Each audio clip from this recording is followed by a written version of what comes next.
Laura Dessauer, the Creativity Queen, and we are talking about all things kids.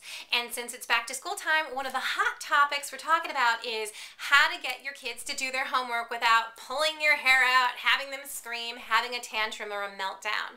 Now, you know your child, and you know how your child best succeeds in doing their homework. So maybe your child needs a quiet environment. Maybe your child needs to be sitting at the kitchen table with an adult next to them.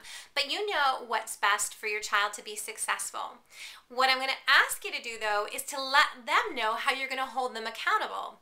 Now, you don't need another to-do, I get that, but this will be a very easy way to structure the school year and structure the after-school time for your child so they know exactly what's expected and homework doesn't turn into this big argument, okay? So what I want you to do is get a large piece of paper. You can go to the craft store and find yourself a big piece of paper and get out some markers, and I want you to write an after-school schedule for your child. You can also use a whiteboard if you have one, but you want your child to be involved with you in this process.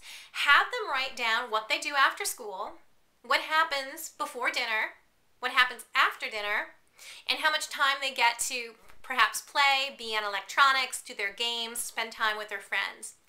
You want a schedule. Now, we know that life changes and sometimes you have to be a little flexible, and that's okay, but we want a general outline of how the day will flow. Kids like to have that consistency. It creates a sense of security, quite honestly. And then they know what's expected of them. So they know that they do their homework before dinner, and then after dinner they have time doing their electronics.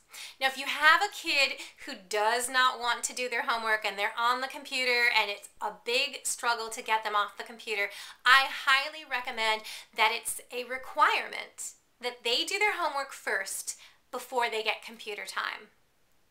Hold them accountable, check their homework, make sure that it's done and it's done correctly, because some of those kids will just do it fast. Hold them accountable, and then let them have that computer time or that electronic time when they're on their phone talking to their friends. So set that up so your child's successful.